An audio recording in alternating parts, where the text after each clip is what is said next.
We are inching closer and closer toward a military intervention, an all-out attack by the United States on Venezuela. The Venezuelan leadership is now getting ready for this. Already a while ago, the military was instructed that they need to be on standby, and Nicolos Maduro now declared that he would declare a state of emergency if his country was attacked, which would immediately give him more powers, executive powers, to confront such a scenario. And this is not just Mr. Maduro imagining things, it is very much on the minds of a lot of people in the United States, since there are now over 6,500 military personnel deployed into the Caribbean. And just to be clear, we're talking about Venezuela, right down here, so not even very far from the US coast. And this is a scenario that the United States has been toying around for a long time. Mr. Maduro's government is very much a thorn in the side of Trump's and the United States plans for how the hemisphere should be organized. Let me just state here that we know by now, you maybe remember this picture, that in 2019 the United States decided to recognize a different leader of Venezuela, Mr. Guaido, who you're seeing here on the picture, who was even invited to the White House as the opposition leader. Mr. Guaido at the time was the head of the Venezuela's parliament, and the Trump administration decided to de-recognize the Mr. Maduro's leadership and instead recognize Mr. Guaido. Here's the statement from January 23rd, 2019, when Mr. Trump, in his first term back then, said that today I'm officially recognizing the president of the Venezuelan National Assembly, Juan Guaido, as the interim president of Venezuela, in its role as the only legitimate branch of government duly elected by the Venezuelan people.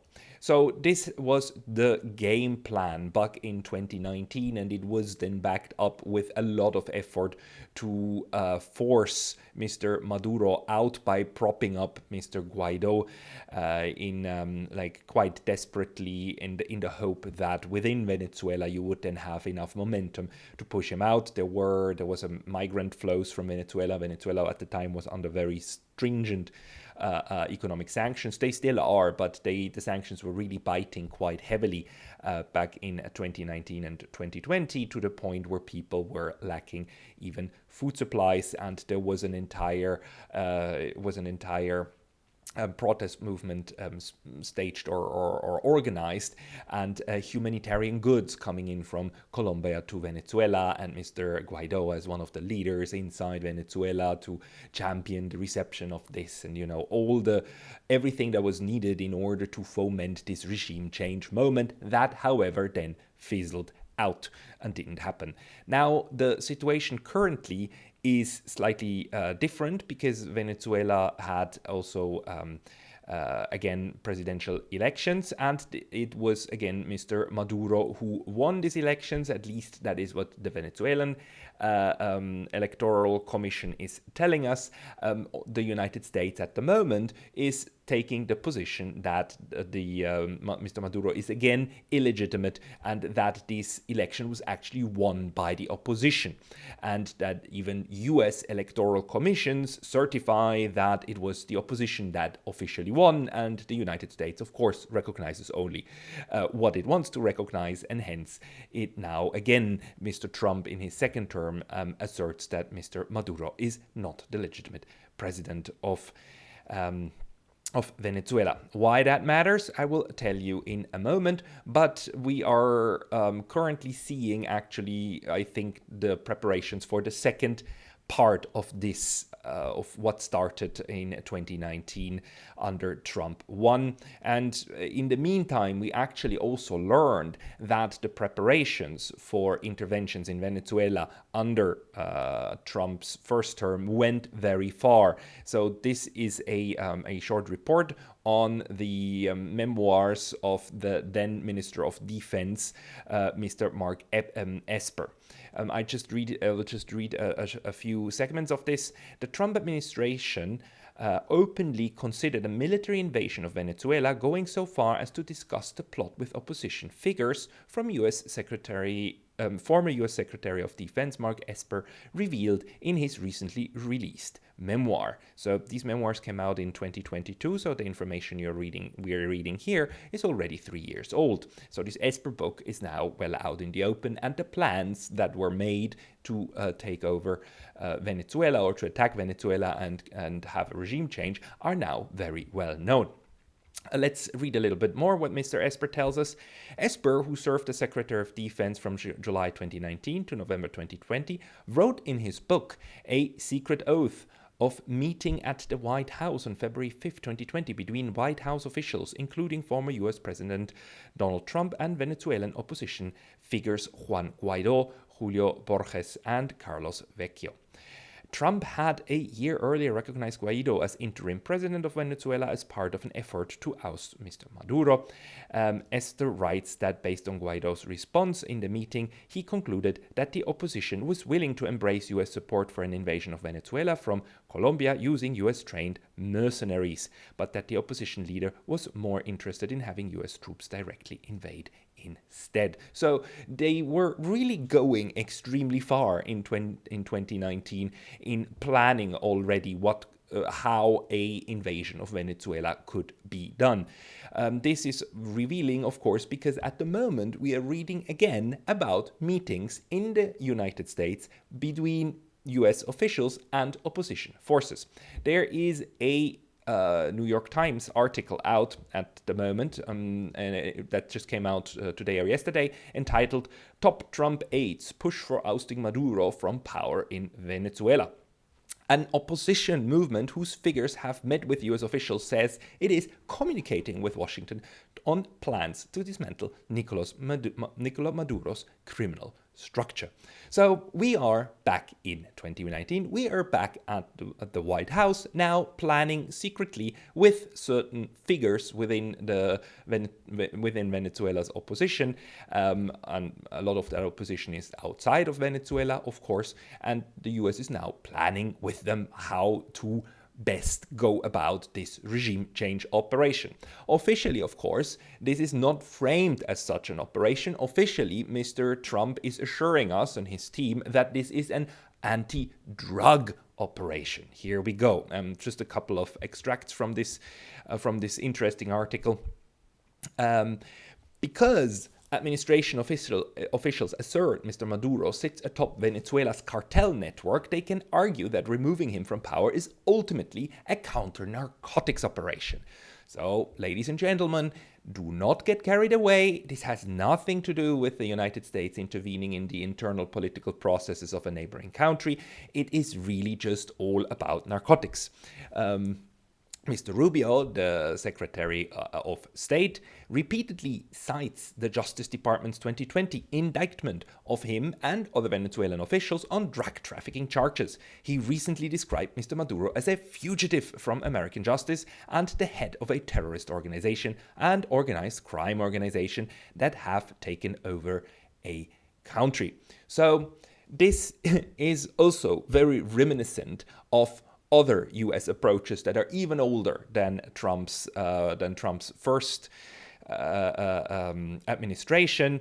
Here, have a look at where is it? This one here, the good old Operation Just Cause back in 1989, when the United States intervened in Panama to take out the leader of Panama at the time, Manuel Noriega, a CIA informant, a US CIA asset who was one of the leaders of the Panaman military, but then got out of hand, basically, and started doing things the United States didn't like to see. Hence, they decided to just attack and take him out, and actually brought him to the United States, where he then was put in prison for many, many years as a drug kingpin, a drug trafficker. So using drugs as an excuse to intervene in South America and South and Central America is nothing new. This has good old tradition, if if we want to put it in those terms.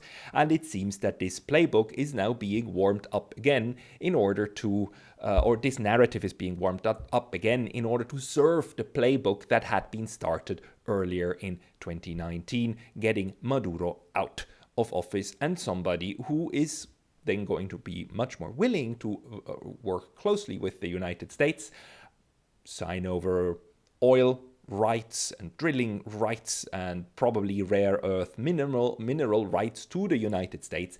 That would be a government that the US would like to see in power, of course. So at the moment we're in this little game where the US administration tells us that all they want to do is to fight narcotics smuggling, and it gets really bizarre because actually this article also toward the end says very clearly, look, according to the United Nations, the base product in excuse me, I'll start again. The United Nations says most coca, the base product of cocaine, comes from Colombia and to a smaller degree Peru and Bolivia.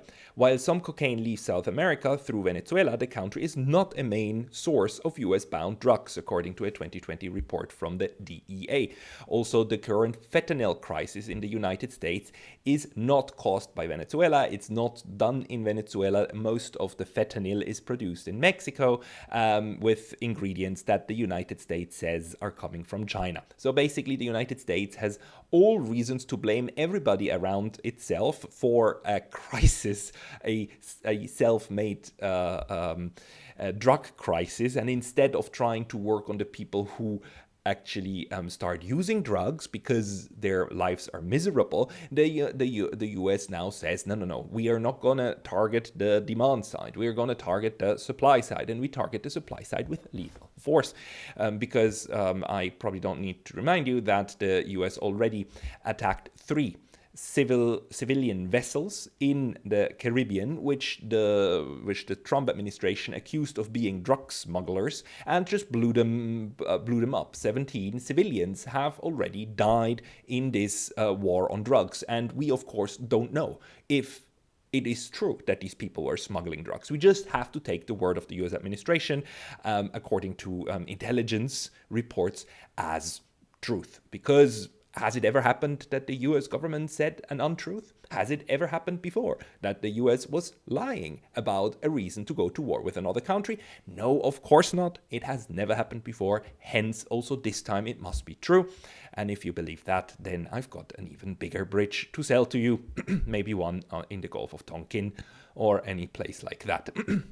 Anyhow, so we are in this little justification game, this very shallow and very, very easy to see through justification game of building up the arguments to do direct military intervention, this time in Venezuela. What it will be, again, is difficult to exactly predict, but we see that the playbook that was started in 2019 is continuing. The New York Times article tells us that in last year's election, roughly 70% of the population voted for Mr. González, the rival of Mr. Maduro in the elections, according to paper tallies from voting machines collected by the opposition.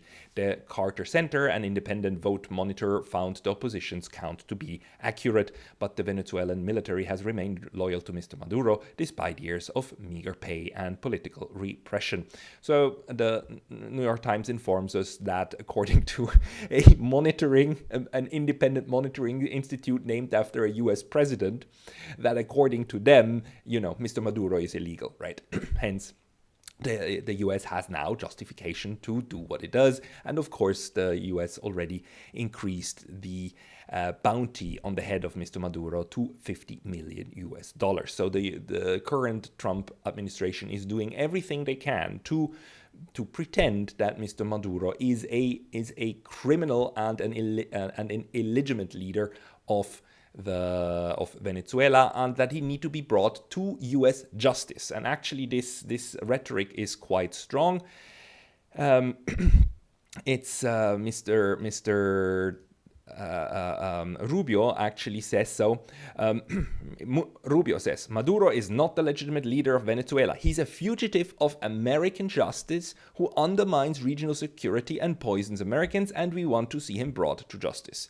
Said Tommy Pigott, the State Department's deputy spokesperson, when asked to comment for this article. Wasn't Mr. Rubio, was Mr. Pigott. But same idea, right, of the State Department arguing that this is just a common criminal. Hence, there is no diplomatic immunity. Hence, there is no need for any form of niceties. He's not even a political leader. Hence, whatever's going to come next has its justification in the U.S. justice system, right? Whatever the U.S. justice system says about a leader of a foreign country is then reality, and U.S. law is basically world law. And just to drive this home that we're back in 2019, we also have this little snippet here in the New York Times article about Pedro Uruchurtu, an advisor to Ms. Machado, one of the opposition leaders in Venezuela, said in an interview that the opposition had developed a plan for the first 100 hours after Mr. Maduro's ouster that would involve a transfer of power to Edmundo Gonzalez, who ran for president against Mr. Maduro last year. Independent monitors have said that the election was marked by fraud and that Mr. Gonzalez, who has since been exiled to Spain, was its legitimate winner.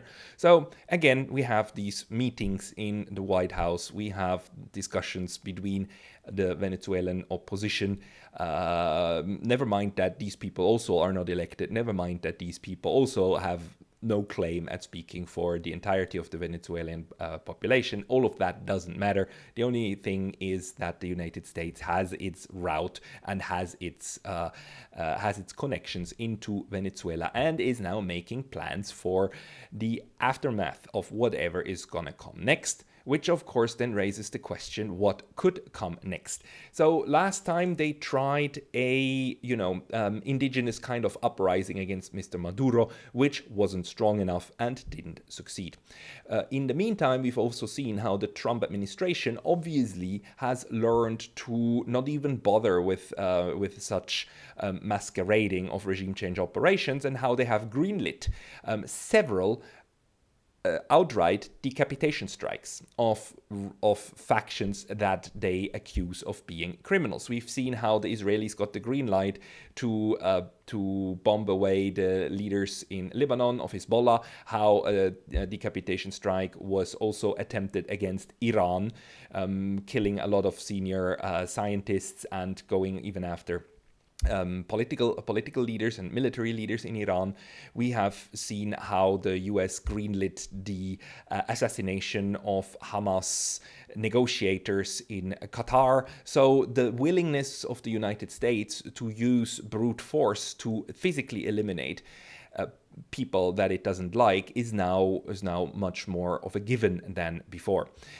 And I just want to say here that it is absolutely thinkable that the United States could target also Mr. Maduro and try, maybe even under the pretext of some negotiations and diplomacy, into a place where they know how to attack him and then take him out, because once the person is physically gone, there will be no other choice but some kind of new leadership. Now, the question then for the Americans, of course, is whether this new leadership would then be more inclined to actually work with the US. And it seems to me, at least for the moment, that in Venezuela the actual leadership structures and the government itself and the state apparatus is probably well enough in the saddle to continue, especially since there is a relatively large military force and military apparatus that would, of course, start kicking in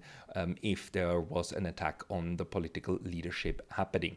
So still, the United States is confronted with this problem of how to eliminate Maduro and get the change hand the state and the state institutions to political figures that are then more inclined to work with the US, and this is why they need to actually talk to these opposition figures in order to understand whether or not there's a chance of somebody taking over that would then be significantly different. Because if not, then you just get the next generation, the next Maduro, and that is also something the White House would certainly not want to see.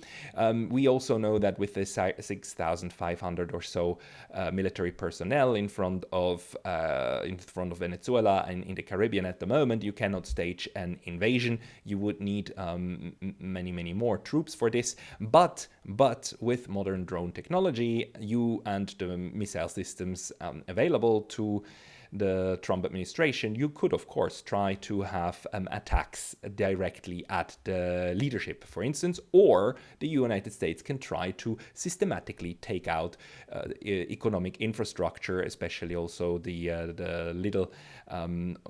bit of the oil industry that Venezuela has left after the sanctions, and cause even more economic devastation under the guise of fighting drug trafficking. We could also imagine the US just starting to bomb several places in Venezuela pretty much at will, in order to basically bully the entire population into rising up against Mr. Maduro and taking, of course, the Venezuelan people basically as hostages. That's also probably something that would go through the minds of these lunatics. At the moment, it is unclear where this will go. We do have one glimmer of hope, which is that not everybody in the Trump administration actually agrees. And this is, well, of course, what we would expect from not only from the America First movement, but also the For Never, Not Another Forever War part of his supporters, and also in his cabinet. So